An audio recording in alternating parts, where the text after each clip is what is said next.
Okay. In the case that, all right, I think we're recording. We're good. So, anyone watching this, thank you for being with us. We are the co-founders of Raiseway, and we came up with a list of questions that we think are relevant for small businesses and startups raising money with crowdfunding, and anyone who is considering crowdfunding, things like that. So we're just going to do this interview thing where Zay is throwing questions at us, and Bill and I are going to try to answer them. That's about it. Intro done. Zay, shoot. Okay, let me start with our first question. What might be the common risks associated with the crowdfunding campaigns and the obligations that project creators have towards their investors? What do you think about this? Yeah. So, I mean, the ultimate risk is there's like really two types of risks when it comes to crowdfunding, specifically investment crowdfunding, in my book. Risk number one is you've messed up the campaign, or you have managed to raise the money, but you've messed up the social connections that you had. You may have insulted people while you were raising. You didn't approach investors correctly. You know maybe people have given you the money that you need, but some of the relationships may have fallen through. There's the risk of failing at the campaign, not raising enough money, and then it looks really bad because you're sending a very negative signal to your community. You're looking like you're not trustworthy. And then, of course, there is a very real risk that you will actually raise the money and then not return it to the people that have invested in you. That's my kind of like, in the general sense, those are the things that come to mind. Bill, what do you got?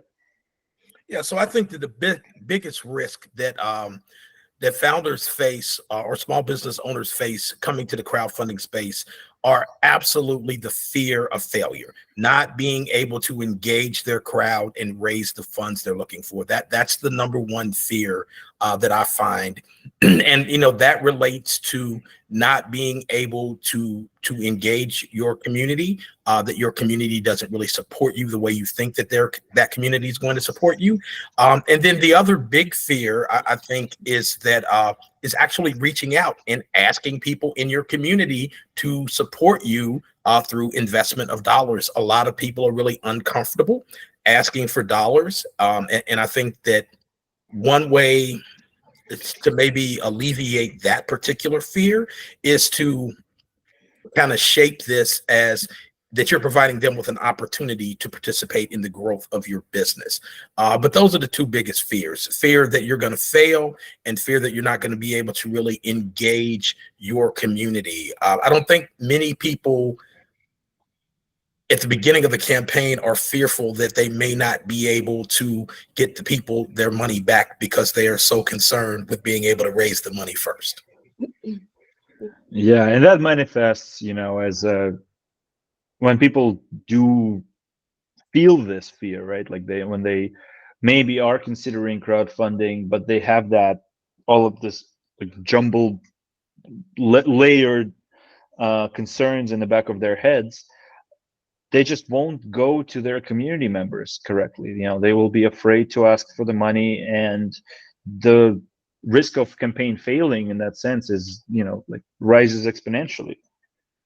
In many ways, this is it's a somewhere in the realm of self-esteem issue, somewhere in the, like, not being certain about your business type of concern. And I think to that point, being able to alleviate some of that fear, through the testing the waters process, where you're reaching out to your closest friends, collaborators, colleagues, vendors, and if you can't really raise the capital there in that initial testing the waters phase, then you're not going to make it public. I think having a campaign that raises very little money can be psychologically devastating to small business owners. So I think really looking at the first part of that campaign and the testing the waters is something that can alleviate that fear. Yeah, I agree with that. Zay, Okay. what do you got? What do you think? Let me move the other question. Hmm. Um, the evolution of crowdfunding has introduced various types, as you know, each with unique benefits and challenges. So, an overview of the main types of crowdfunding and the process for determining the most suitable option for a project could be very insightful. What do you think? Sure, sure. So, I think the two main investment crowdfunding vehicles that there are equity crowdfunding and debt crowdfunding. There are some things in between, like convertible debt, but that's the general kind of. Those are the two general options that you have. Within them, there is differentiation. There is different types of equity crowdfunding. There is different types of debt crowdfunding. So those are in the investment crowdfunding territory, and then there is rewards crowdfunding. um, and my understanding is, and Bill would have a much deeper understanding of that, like in rewards crowdfunding, you basically you're essentially pre-selling a product or pre-selling a service. So that is, I don't think there is as much differentiation in that space. Bill, am I wrong? No, you're absolutely correct. With rewards crowdfunding, maybe you have an idea that isn't fully formed. Maybe you have a prototype of a product that you would like to sell to people. And what you do is you use rewards crowdfunding to pre-sell that product, right? The promise is that in 3 months, 6 months, you're going to provide the people who have, pre-purchased that product or service, with the product or service, once you're able to build it out. I think that rewards crowdfunding definitely has a place, in the crowdfunding continuum. But speaking, specifically to the investment crowdfunding, looking at equity or debt, I think are very important. And when you think about that, and I caution people, when you think about debt, understand that when that money is raised in a very short period of time, you are going to need to be able to service that debt. And for especially for small businesses that are thinking about, well, maybe since Bill just said that, maybe I'll raise equity, then how am I going to exit that? At a later date in time, right? So, really thinking through whether you use investment crowdfunding, number one, and number two is, can I service debt immediately? And if I can't service the debt immediately, am I going to be able to have some type of an exit, or might I have to pay dividends? Just kind of debt at a later period. So I think really understanding the types of crowdfunding and what the responsibility and accountability is to your investors is really important before you start the process. Yeah, and a little bit of shameless marketing in here. If you go on the Raiseway platform, we do have, in the very beginning of our Discover crowdfunding stage, we actually provide differentiation of different types of equity and debt crowdfunding. As Bill said, a mom and pop shop restaurant is not going to IPO. So even though equity crowdfunding tends to dominate the perception of the investment crowdfunding industry, debt crowdfunding for many small businesses makes much more sense. And when it comes to debt crowdfunding, the two main types of debt that are being used nowadays are, your standard loan that you take from a community. It works in a very similar way that it would work if you took a loan from a bank, with the exception that you are determining the terms of the loan and not the bank is determining the terms. So it may be that you're taking a 3-year loan that you might have to start paying within 12 months of receiving the money, and then there is a certain interest rate. And then the second type of debt in investment crowdfunding is revenue sharing debt. And in that situation, you are also taking a loan, but what you're telling your investors is that, I'm not going to return to you a specific amount every month after the moment that I have to start servicing the debt. I'm going to return to you 1.5x of what you've given me. And what it allows small businesses to do, especially for the businesses that operate in a cyclical environment. So let's say a beach town has a cafe, and in the winter months it's dead, but in the summer months it's making a lot of money. That's what allows the small business to give more back to the investors during the summer months and reduce the amount of service that they're giving in the winter months, so that they don't have a cash flow problem. um, Bill actually said a very interesting thing about dividends.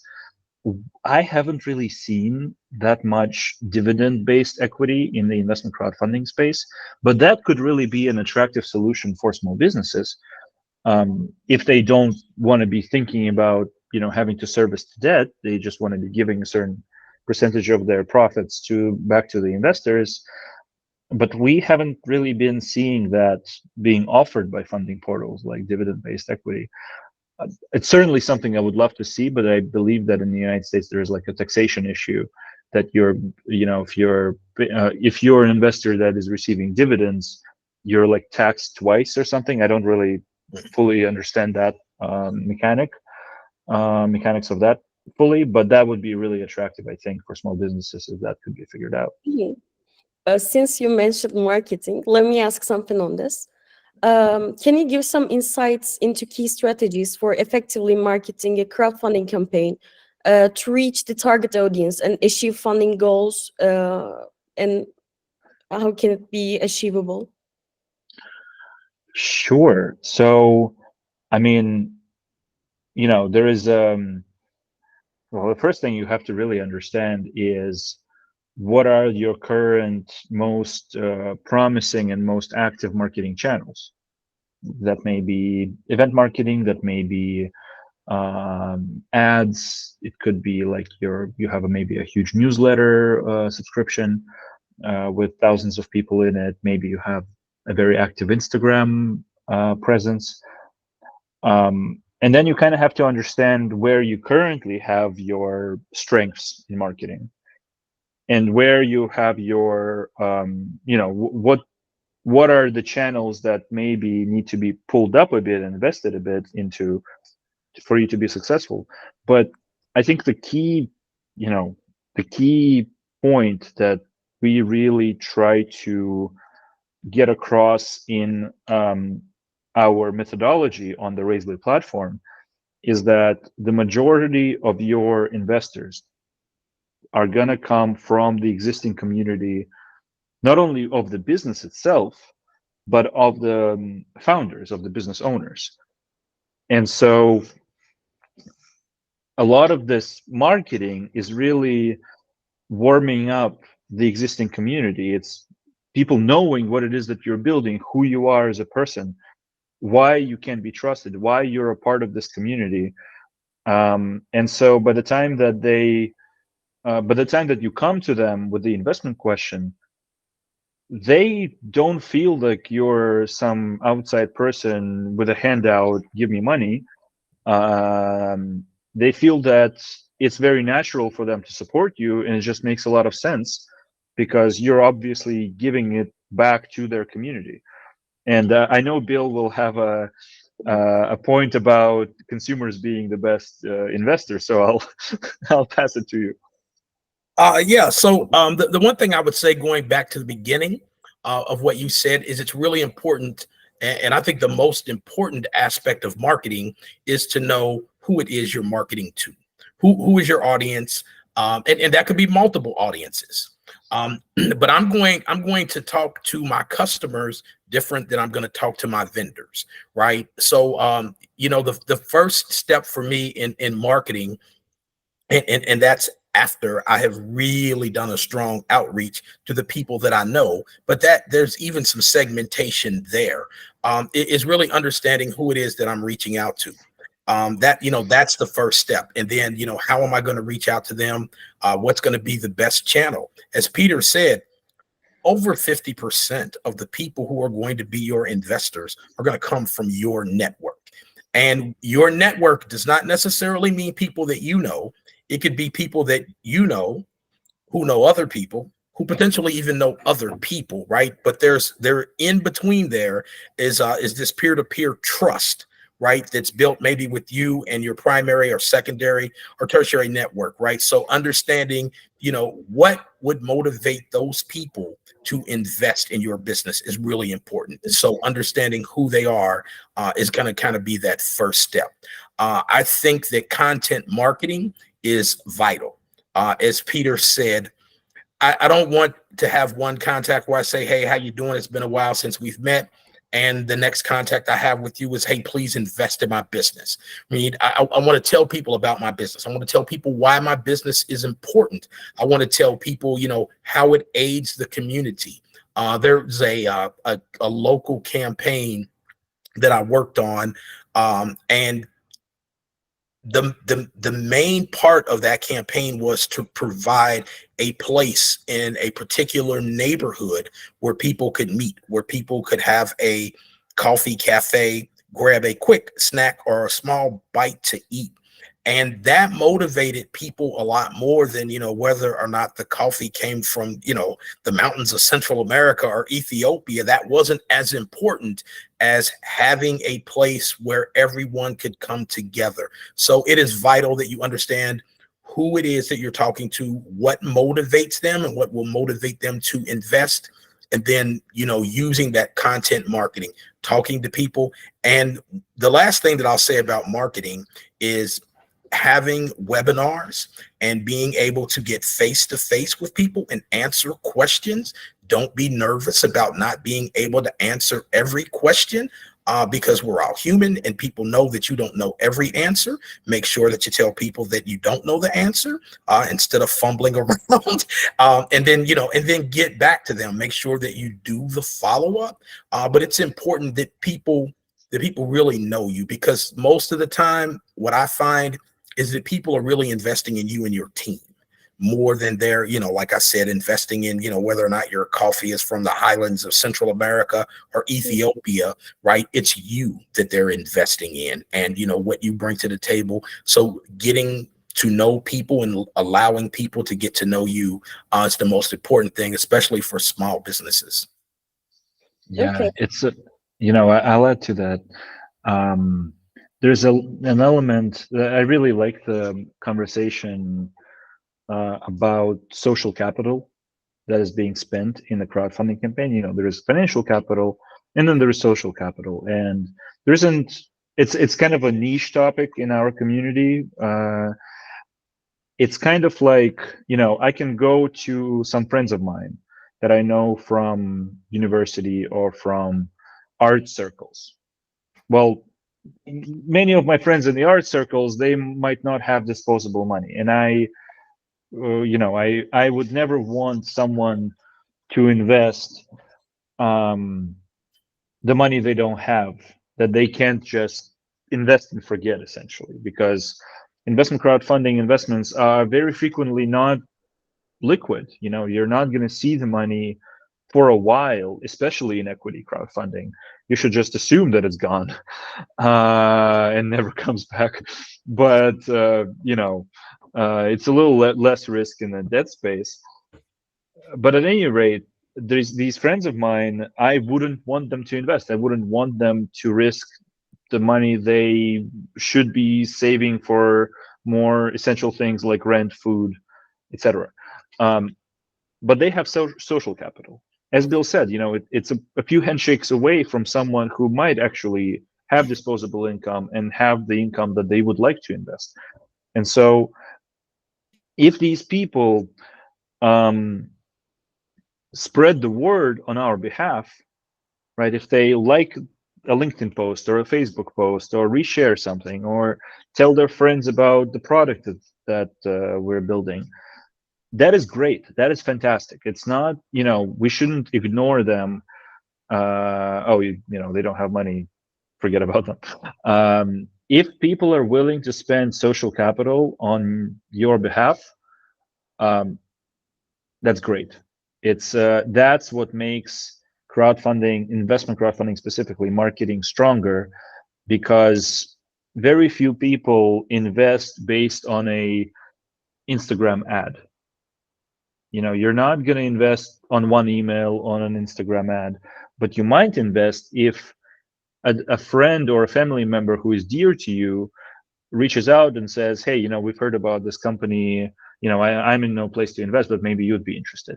That is immediately cuts so many trust steps through the process, and it increases your chance of actually raising some cash. And so the Raiseway methodology very much focuses on um, building communities around businesses and then maybe asking for money, rather than trying to spray and pray marketing campaigns and hope that something works out. Mm-hmm. Let me move to investor relations then. Can you recommend for managing investor relations, especially in addressing risks and the return process? Sure. So, I mean, my view is the investors that you have in your investment crowdfunding campaign are your greatest supporters. They are the people that you can come to with problems. In our case, we have a few angel investors. They've been consistently extremely supportive when we were diligent about reaching out to them and telling them about what the problems are. There's been months when I've neglected following up with investors and informing them about, here's what's going on. And that is, it's not only kind of not a great practice, but also it robs us of the opportunity for our investors to be our brand ambassadors. And time again, we're seeing funding portals report that investors do basically start performing marketing functions. They start telling their friends about, here's a business I've invested into. If it's a coffee place, let's go and have a drink at this coffee place, et cetera, et cetera. That in itself addresses the risks of a business, right? The main risk is running out of cash. The main risk is, not having enough sales. Well, now you have a ton of investors who are constantly advocating on your behalf, and they will be doing it for years on. That addresses the crucial component, that is the risk of any business, that actually it helps with sales. Bill, what do you think? Yeah, so everything that Peter said, and so your customer or the investors are probably going to be customers, right? They really support your business, and a lot of times customers who become investors have probably been customers for a long time, and they really want to see the business succeed. Just a quick example, I remember as a kid, we always went to this particular dry cleaner, and you don't really think much of the dry cleaner, but when the dry cleaner closed, you had to find another dry cleaner. You had to find a dry cleaner that you trusted. And trust, Peter mentioned this a couple of times. Trust is so important because people do business with people who they know, like, and trust. And that's why content marketing is so important. And that's why investor relations is beyond important. It is amazing to me because I've seen this happen where people will raise money from investors and then forget them, right? Not talk to them. So number one, you're required to reach out to investors. Which what I think is a really small amount of times. But the other thing is, the next time you need to raise capital using Reg CF, who are going to be the first people you're going to be able to go to? The people who you've hit milestones, who you've delivered for, right? Those are going to be the people. Why would you not want to continue to engage with these people? And not only that, when you think about the amount of effort that you put into to engage and excite this crowd, why would you ever want to let that go? So it's almost like self-perpetuating for the business owner to continue to engage with those people and then try to reach their networks, right, as well, to continue to grow the business. So I think it is, not only is it required that you do investor relations, which can be done on the Raiseway app, but you should do it. You should absolutely do it. You should want to do it. And if for no other reason, if to be purely transactional, you are thinking they're going to be the base of my next raise. So absolutely, absolutely reach out to them. But, you know, in a more reasonable way of looking at it, you should be reaching out to your investors, because these are the people who believe in you enough to part with their hard-earned money to support your vision, your mission, and your dreams. Yeah, it's you know, I think Bill is right on the money. Like, one of the purposes of what we're building is so that the business owners can kind of separate themselves from large institutional money and really have a good relationship with their community that allows them to perpetually raise money with crowdfunding time and time again.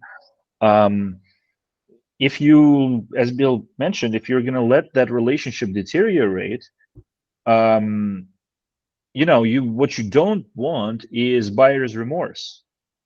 You don't want someone, you know, you've spent all this time warming up the investor base, you've raised the money, okay, congratulations, you're successful. And then you go quiet. Well, you know, when people don't hear from you, they assume the worst. And so even if you eventually return the money to them and you keep it in your head, that, oh, I'll take care of them, you know, the time will come. If they're not hearing from you, they think that you've run away with the money to Acapulco, you know. You know?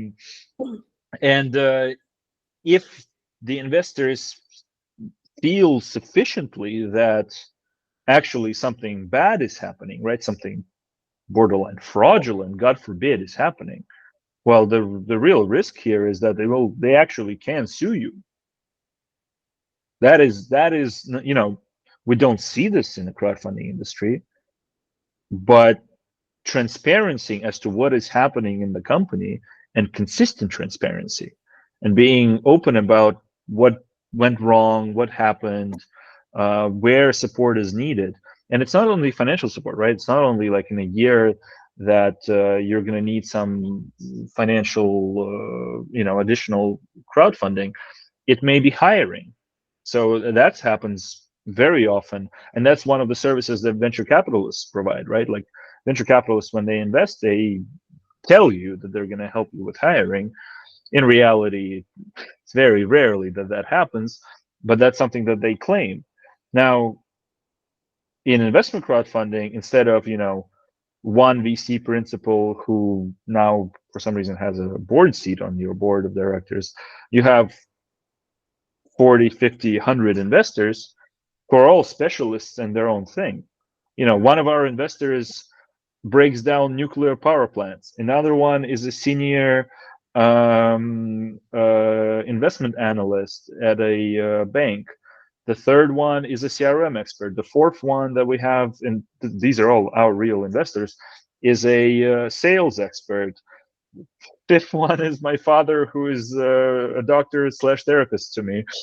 So, you know, all these people, they're fantastic professionals in their own right, and they're all very, very ready to support you. So use their knowledge, use their expertise. You know, you have literally a vested interest together in succeeding. So, you know, don't let that relationship fall through. Don't risk getting sued, but also don't lose on the opportunities that these people can bring to you. And even if they don't have some special, you know, a very particular skill set, they know people in the community. They can help with so many things. So let them help you. And if I could touch on that, just one more thing I want to add to what Peter said is, you know, not only do you have these people with specialized skills, you have a focus group. You can ask these people, you know, do they want this ice cream in a different flavor, right? Or listen to them and they'll tell you that they want a different flavor. So, you know, really engaging with your community can be so valuable, because you're going to get honest feedback from these people, because their money's involved and they want you to succeed. Yeah. Peter, you mentioned transparency, so let me ask this. So, how can project creators communicate their operational processes and progress to investors to build trust and also maintain support? Sure. So this is actually one of the things that we're building within Raiseway. By the time that a person gets to the investor reporting stage of the process, what we are building is a set of tools to consistently communicate what it is that you have happening within your company. So I can, from a personal experience, I can say that writing an investor email is very psychologically daunting. You know, it's literally scary to write to people and say, you know, I told you we were going to get this done in 2 months, but truthfully, it's been 4 months and we still haven't finished. Uh, so that, you know, it brings feelings of shame. It brings feelings of inadequacy. Um, Even though I know that all of our investors have been, you know, hugely supportive, and if I reach out to one of them with a question, they, you know, no one has been particularly critical. Drafting those emails every month, and especially if that can be connected to your bookkeeping account. So what I hope that we build is an automatic drafter of the emails that actually, like, you know, allows the business owner to kind of say a few things. Here's what we have happening. Here's, you know, in the bullet point format, and then it expands on it. Integrations with the bookkeeping application to say, okay, well, we spent some money here, we spent some money there. Here's what, you know, our expenses have been. If that all auto generates into a report that goes out every month, and it's kind of like helps you to just click the button and the emails are sent, you know, that just helps with, on the one hand, with reducing the logistics on the business for investor reporting, and on the other hand, the investors know what's happening. So, you know, in that report, there might be a section of requests, right? Here's what we want from our investors. Please help us, right? Tell your friends, or please like our posts on social media, or please come to this event we're organizing and invite your friends. All these things can help. I think in terms of transparency, you know, the most important element of transparency, I think, for a, you know, small business or startup is what is happening with the money. Where are the earnings? If you're not making revenue yet, when do you think that's going to start happening? What are the problems in getting there? What can help fix those problems? Things like that. Bill, what do you think? I think you said a lot, Peter. And I think the last thing you said is that, you know, you need to look at this as a dialogue, right? And not me telling you this. And that's part of transparency, is, you know, I can kind of bare my soul, but if I don't want to hear what you have to say, if I don't listen to what it is, you know, that's not really transparency, right? That's me kind of bearing my soul. So, you know, I think some of the benefits that Peter mentioned of Raiseway, right? He mentioned monthly, right? So you are not required to report monthly. But again, why would you not report monthly? You know, especially if there are some good things happening.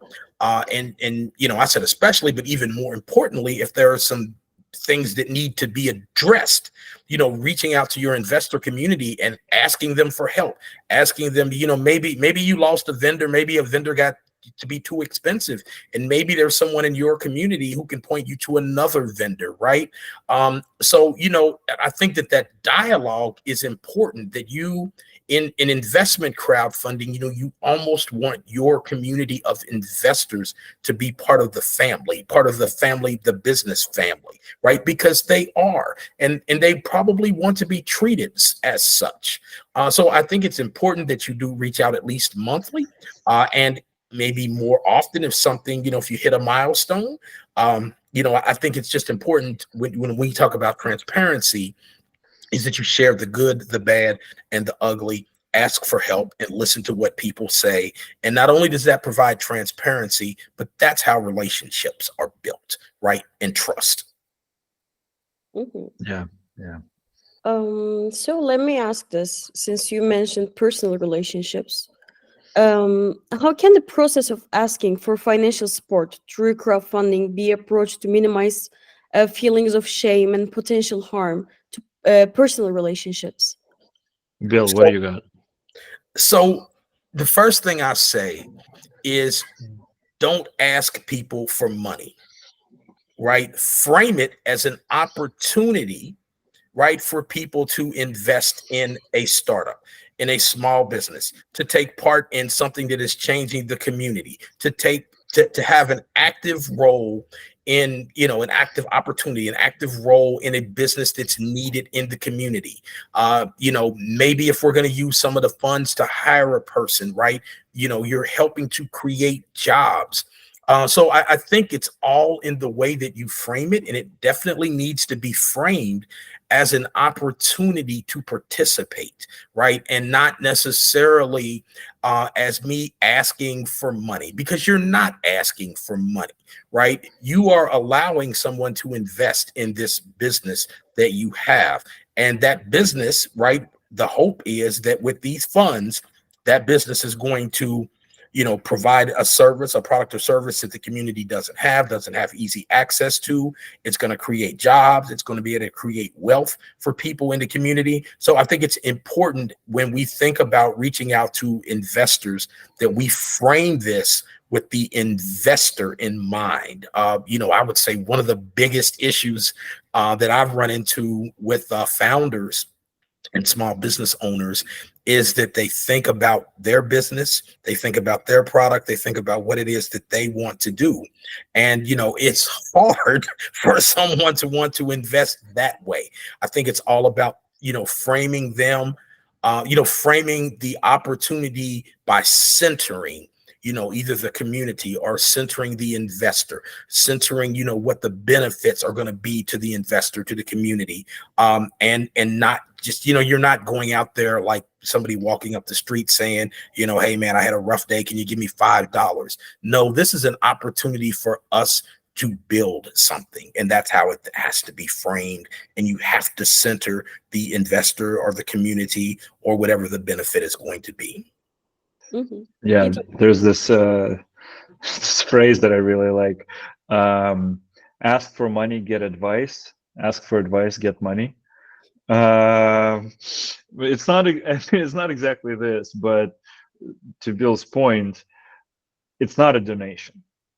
It's very easy to kind of be in that mindset that, especially when you need money to raise to build a business, that you're kind of like, you feel like you're asking for a donation, but it's not a donation. You have to be very cognizant about the responsibilities that you carry Yeah. when it comes to this investment. You have to be very clear with yourself that this straps you into a world for many years in which you are working for these people. So an element here is, well, that's why one of the key points of the Raiseway platform is, well, the first thing you do, you go to the closest people in your community so that feeling of shame is reduced, because it doesn't feel that random, right? If I go to someone I don't know, haven't spoken to them in years, and I ask them for money, that might feel, especially if they reject me, that will feel very hard emotionally. But if I go to someone that I know, and even if they reject me, but they'll tell me, say, hey man, listen, I can't do this right now because X, Y, and Z. It will not feel as painful. It will not feel as hard right now, in that conversation. And so first you go to the people that you know and you test your idea with them. And if you're getting a good enough, positive enough response rate, where people are supporting you, even if they're not giving you money, they're telling you that, I think this is actually a fine idea, I'm just not in the space to do that. Then going to the outer circle will start feeling lighter. It will start feeling less concerning to the people you might not know very well. That's one. Framing it as an opportunity, I think Bill is right on the money, because, for example, for small businesses, if you're raising money for a cafe, what are you going to do for all of the people living in that town, in that neighborhood. Well, if they're owning real estate, then the value of that real estate is going to go up. So you're going to be indirectly putting money into their pocket. If they, if you're opening a cafe, you're creating these spaces for people to hang out, and that is lacking in our communities. You do not want to go hang out at McDonald's. You do not want to go hang out at Burger King.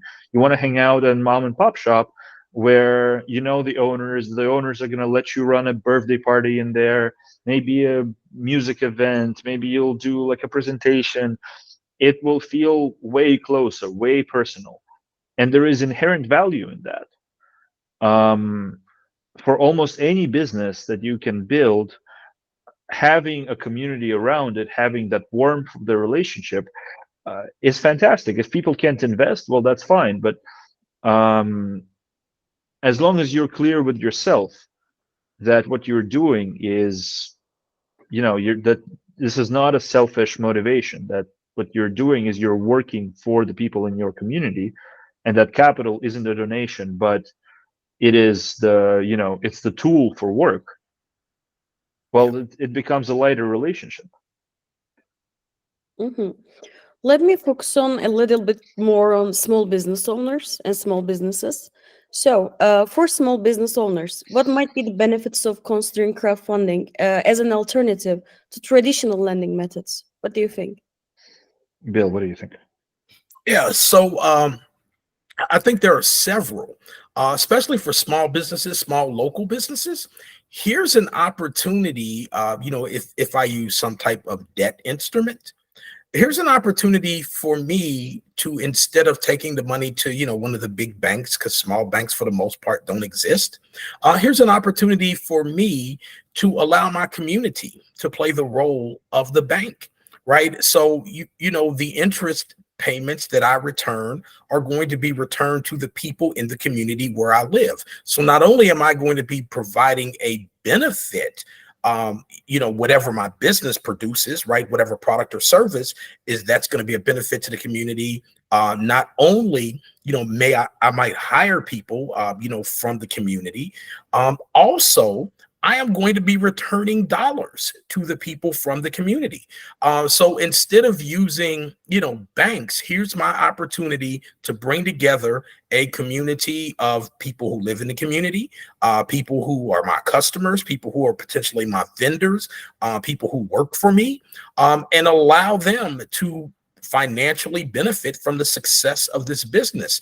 And as you can obviously see, that is going to create a relationship, right, that is going to be good for everyone, right? So that capital is going to continue to circulate, within the community. It's going to continue to do good in the community. When I think about small businesses, especially at the community level, I think of two types of wealth, right? One of them is going to be the community wealth, right? So building a business, in a community, especially if it's an underserved community, where things may not be as nice as they are in other communities, right? So that business is going to be clean, right? If you have a business, you're going to go out there and you're going to sweep up the street and make sure that it's clean out there. You're going to make sure that the windows are washed, right? So that's the community wealth, right? And that's the value that you're bringing to the community.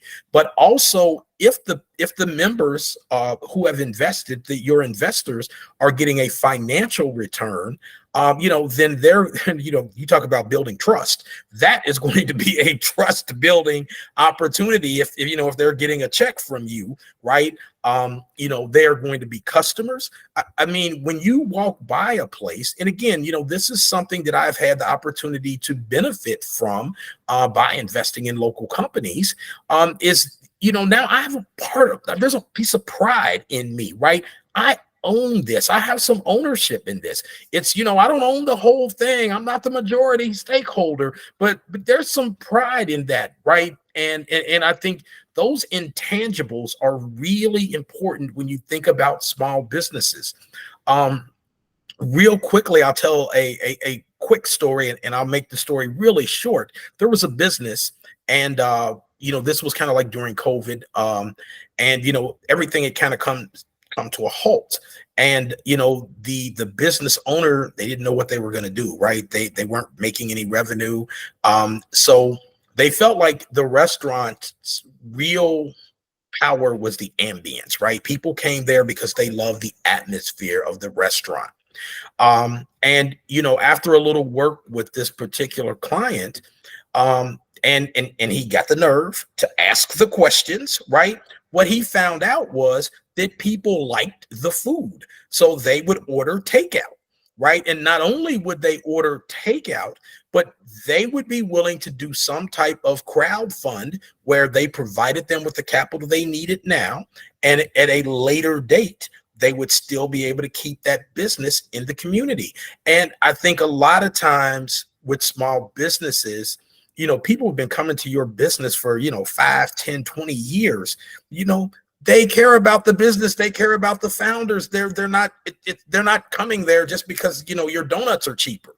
And sometimes being able to walk through that fear of asking people to invest in this opportunity, providing them with the opportunity to invest in this business because they see the value in the business, I think is maybe one of the largest steps for small businesses, especially locally focused small businesses, to really engage their community on a different level, and not just as a producer, but as an investment opportunity.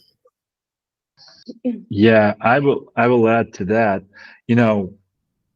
What Bill described is a really high quality capital. And in addition to everything that he said, you know, let's say that we are in a bad situation, right? Let's say that something happens, the business isn't doing as well as the debt investors may have hoped. They are failing on the loan, for example. If the loan was taken from a gigantic bank or from online credit company, the outcome of that situation is, well, usually a sale of assets. The business closes down, whatever assets it had are going on the chopping block, they're getting sold. The coffee machine is out, the whatever it was, it's the storefront closes, and there is a sign that says, available for rent. That is a terrible situation, and that's the fate of so many businesses in all over the world. But in America, that's been happening for a very long time now. um, Banks are giving loans, and when people are not able to pay the loans, the business closes. um, it doesn't happen like this with investment crowdfunding.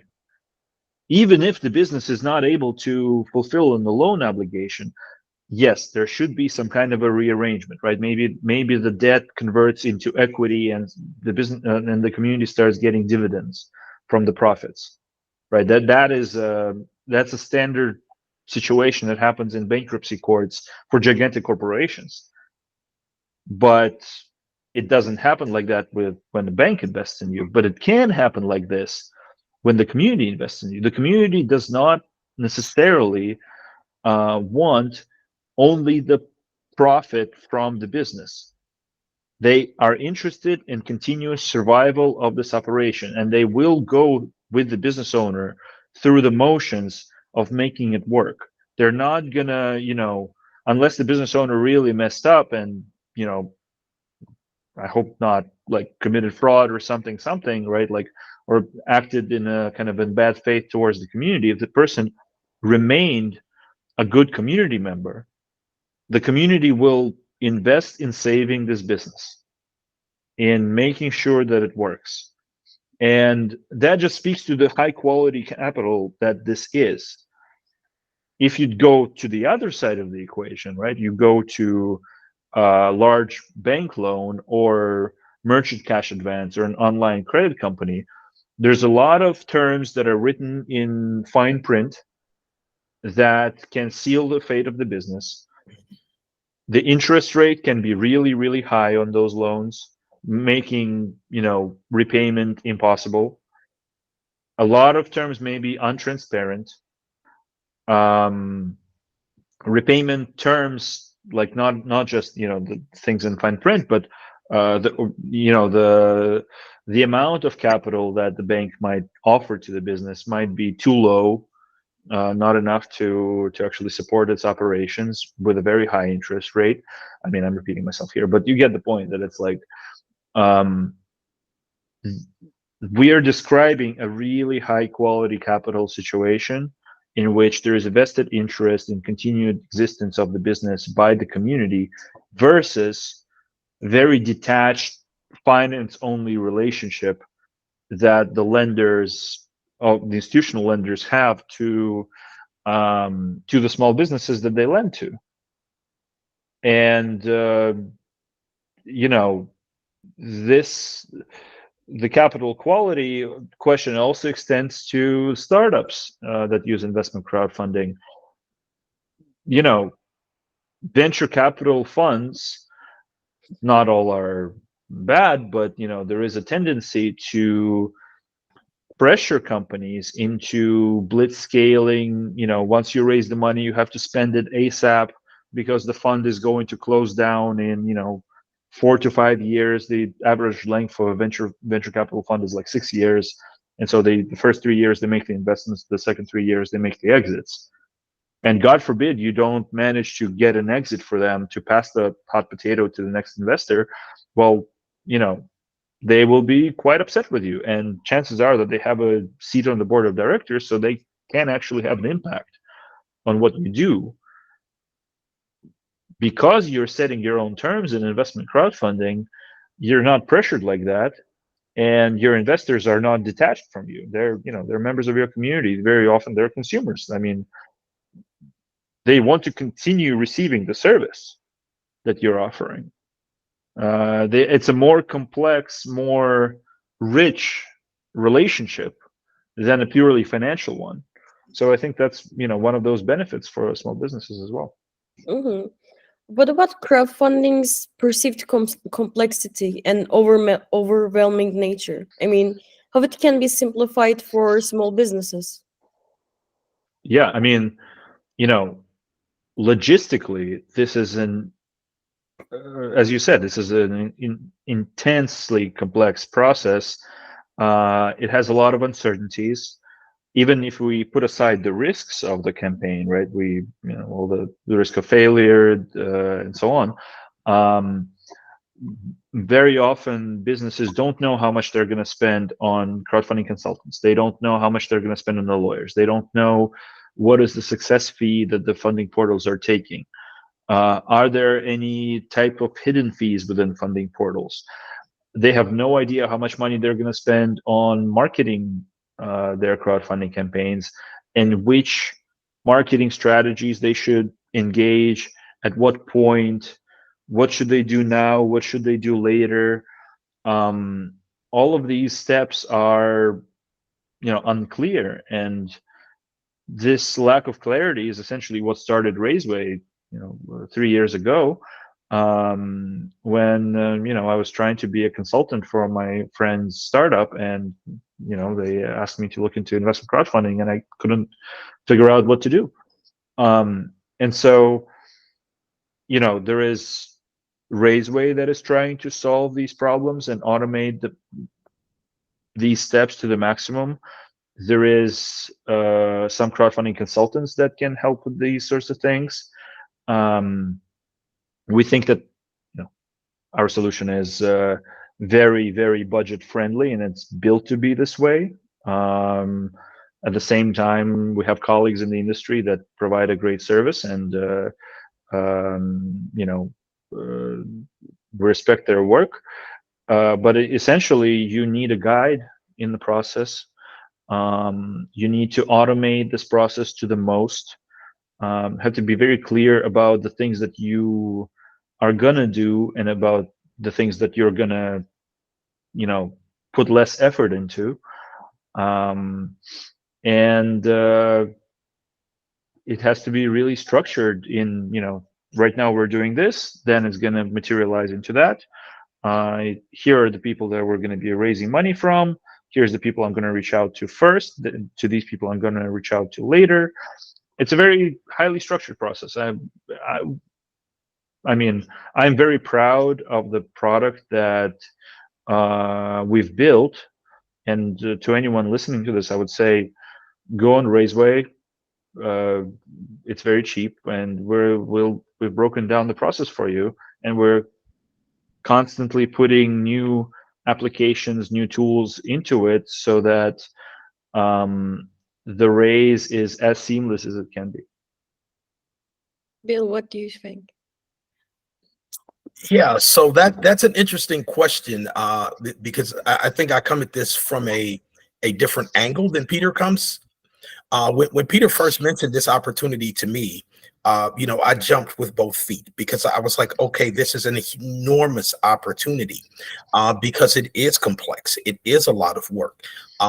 As a crowdfunding consultant, probably the most value that I bring to you is going to be time, to get to the platform, to get onto the platform, get onto the best platform, and start to raise capital, right? Being able to really bring that time down. And when Peter mentioned the opportunity at Raiseway, I saw this as a way to really take some of the the knowledge, expertise, and insights that I've gained over the years as a crowdfunding consultant, being able to put it onto a platform where people could do this kind of at their own pace, yet they would still be getting the value that crowdfunding consultants, not only myself, there are others, that they bring to you, at much less of a financial burden, right? Especially understanding that, with small businesses, startups, there may not be a lot of capital to pay someone, even though you may need the service that they provide. And I think that Raiseway provides, those insights and that expertise and experience that you need, but it does it at a very modest price. I think that Raiseway is going to be able to cut the time from your discovery of crowdfunding as a potential option, to the time that you're able to start raising capital. I think it's going to make you aware of the ins and outs of the industry, because this wasn't just like kind of created out of thin air, that this has been created on our experience in this industry. I don't see any other way right now that's out there on the market, unless you're going to be willing and able to pay a premium, for you to cut that time down to learn about crowdfunding, the type of crowdfunding that works, and then being able to create and implement and execute a crowdfunding campaign that is Reg CF compliant. I know that probably sounded like a commercial for either me or Raiseway, but it is complex. And this is a way that's going to walk you through that process. And it's up to you how quickly you want to execute on this, because all the information is there, and what you need is going to be there, and it's going to kind of cut to the chase for you. So I think that Raiseway provides an enormous value in simplifying the process and giving you a process, a real step-by-step process, that cuts away all the fat, and lets you know this is what you need to do to get from the point you are to raising capital on a platform.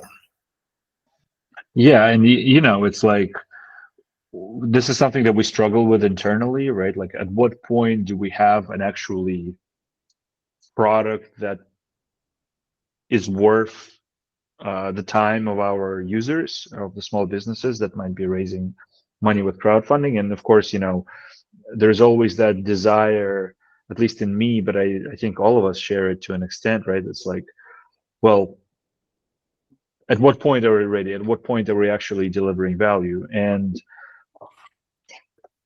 while we still don't have certain elements like the artificial intelligence integration, CRM, some other automations that would like to build, automated posting on LinkedIn and Instagram, social media, creating all the marketing assets, and all that. What we do have is instructions on every micro step of the process.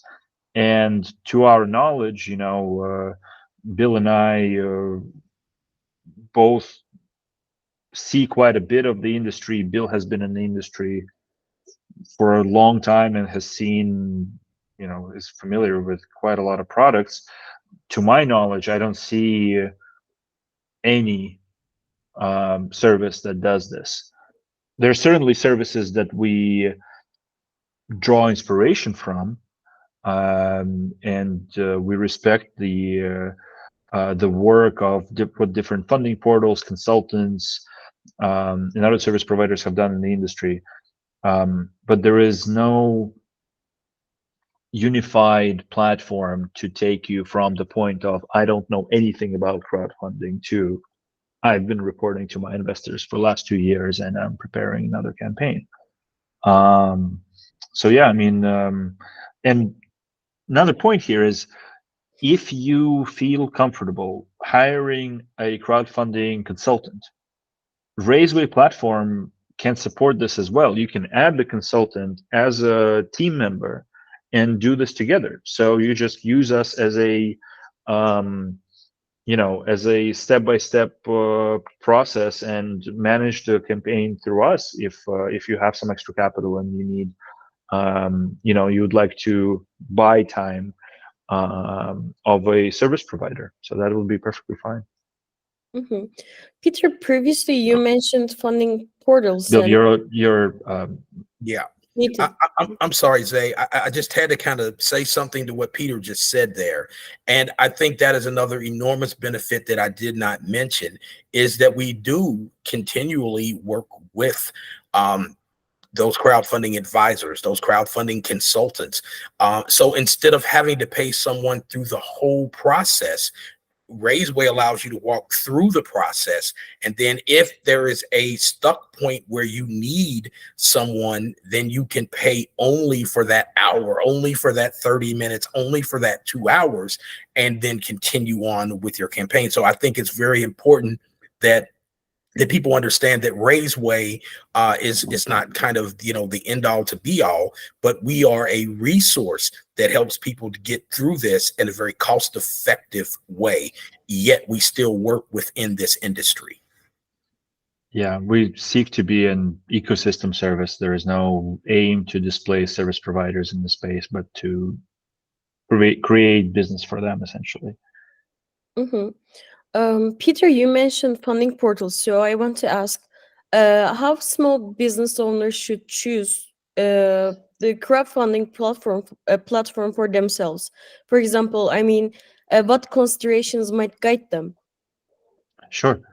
Well, for small business owners, generally speaking, 4 funding portals come to mind for me that have tended to kind of rise to the surface of supporting them.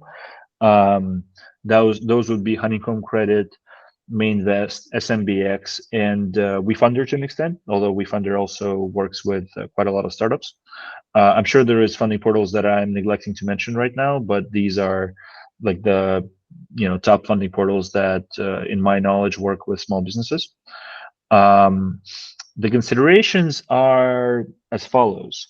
Well, firstly, you really should understand what sort of an investment instrument you are going to use. If it's debt or if it's equity. Um, in most cases, small business owners will be using debt. And then in many cases, they will be using revenue-based revenue sharing loans. I believe that all of the funding portals I've just mentioned support both types of those instruments, but not, I believe the SMBX, Honeycomb, and Minvest do not do equity. So WeFunder would be the one to do that with. Now, in terms of the further considerations, for a lot of the small business owners, it will be a question of whether the funding portal supports, requires you to do a personal credit scoring review. And that's something that is worth researching. And I believe that, if you go on the Raiseway platform, We seek to provide quite a lot of details as to how that works. Um, in some cases, the funding portals have an onboarding fee. So I believe that Mainvest actually has an onboarding fee for cannabis-related businesses. So that might be a consideration as well. Something to think about is the level of support that the funding portal provides to the small business in their testing the waters process, and as they run their campaign, sometimes they assign an account manager and maybe multiple staff members to support your campaign, and that's worth finding out with the funding portal. Another thing is that if you are going to launch a crowdfunding campaign, some of the funding portals will work with you to establish the interest rate at which you're going to raise the money. And so while it's not like a bank that's telling you, okay, here is your interest rate, you can work with them. You kind of have to go shopping for an attractive interest rate, for attractive terms that work for you. And another thing you might consider is, well, if you look at the businesses that have successfully raised money on a given funding portal, you kind of have to see whether your business resembles those businesses. Because if it does, then the investors that invested into those businesses on those funding portals might, it's a very low chance, right? Most of the investors are going to come from your community. They might support you as well. And another matter to consider is the investor experience. So you might actually, if you have some disposable, $100, $50, something like that, you might want to go through the investment experience on these funding portals and put some money into those small businesses just to have an experience and see what your investors are going to go through. If it's annoying, if there is a hidden fee, if there's something like that, you might want to consider another funding portal. I think those would be the things that come to mind to me right now. But again, on the Raiseway platform, one of the last tasks of the first stage of the crowdfunding process and Discover stage is choosing the funding portal, and we break it down quite in depth as to how to make that comparison. Bill. Well, it's pretty hard to follow that one up, Peter. I think you touched on everything. The one thing that you touched on towards the end that I highly recommend is that you do go through the process of investing so that you have a full and intimate understanding of what you're asking other people to do. Yeah. Okay, so let me ask my last question then. So, what do you think? Could crowdfunding play a role in supporting the sustainable growth of small businesses, such as hiring staff, expanding services, or opening new locations? And if so, how? Oh, Zay, well, we've spoken your ears off on this. Yeah, I mean, of course, it's um I think like neither of us on this call would be doing this if we didn't believe in that. Especially for businesses from under-resourced and disenfranchised communities, where like we during this call we spoke about small banks and how they used to be considered like the best source of capital that there could be. They were closest to their communities, etc. But statistics shows and that's from Federal Reserve Small Business Credit Survey, that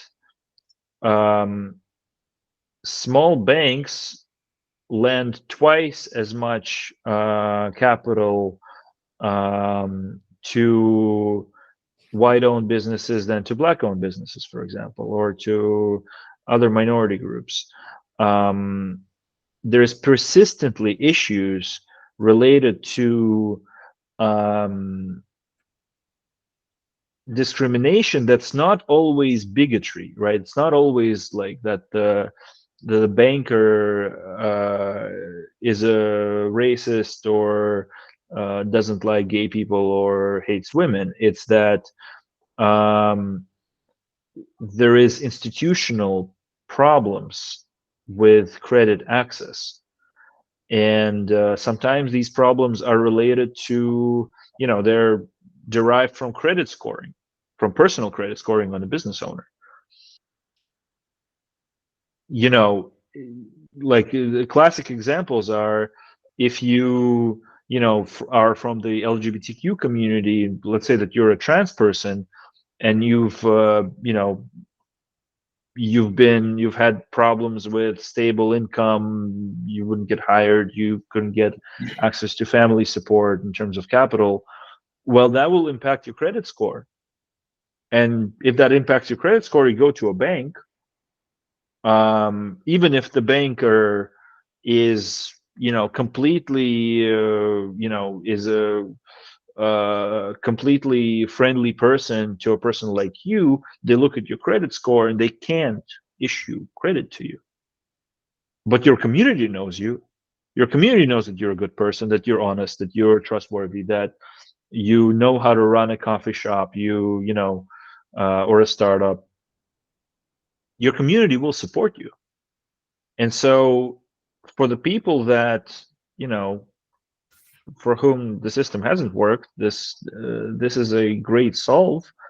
And besides this, there is also the element that investment crowdfunding, if done well, if it actually matures to what we believe it can be, um, it can allow small businesses to and communities to prevent the entry of the corporate giants into their spaces, and to continue that internal economic capital circulation that Bill was talking about.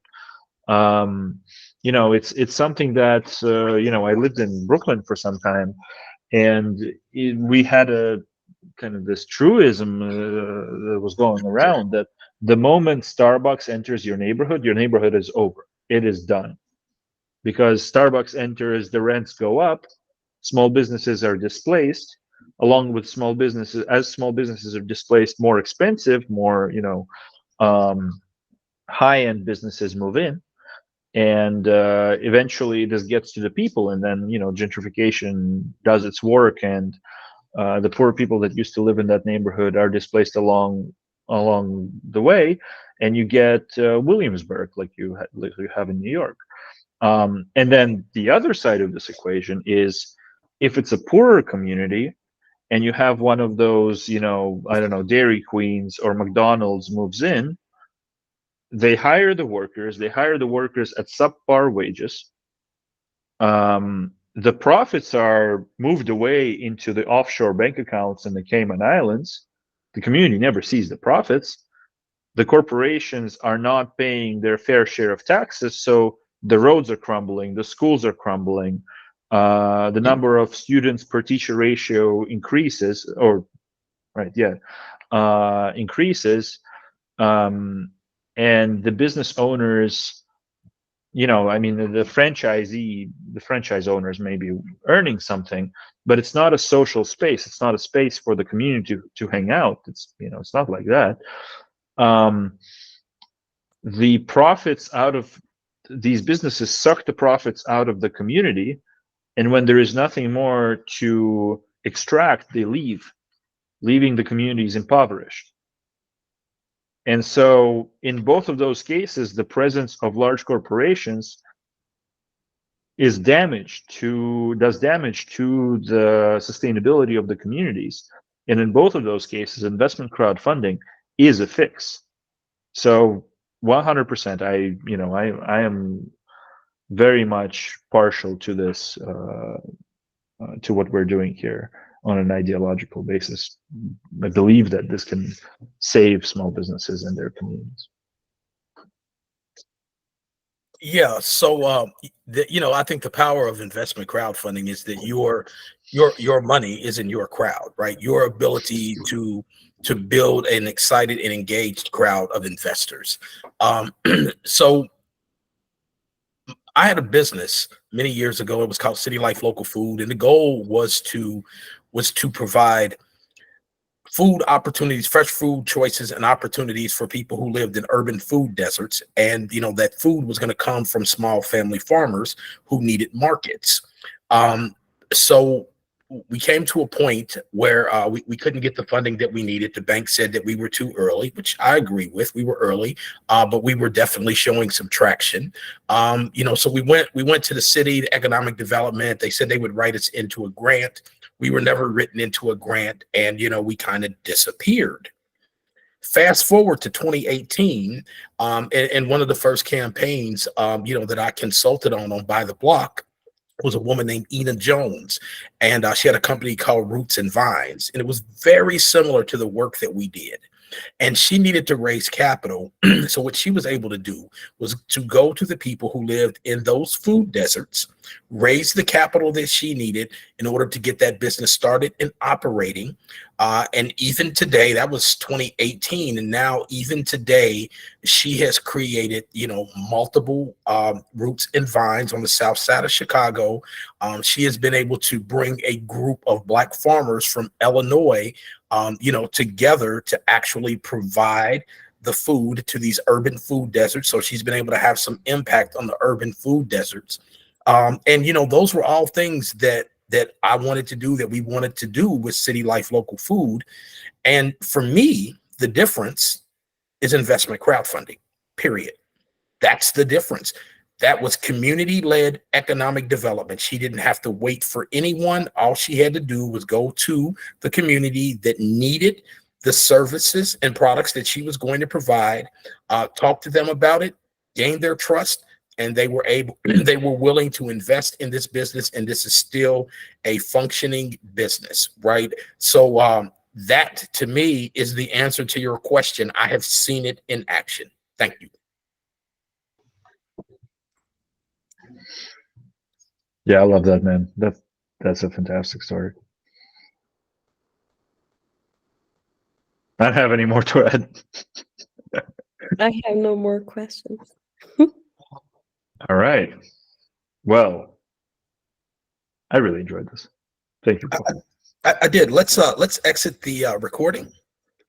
Let us exit the recording. All right. Well, let's put a bow on this, right? If you stayed with us for the continuation of this very long call, thank you, firstly. And secondly, you can always reach out to any of us on LinkedIn and ask us any questions. If this project speaks to you for some reason, God knows why, we would love to hear from you, and any support is appreciated. Yeah, please get in touch, and we will offer anything we can to help with your business or anyone that you know who may be in need of capital like this. All right. Done? Done. All right. 1 second. Bam. Bam.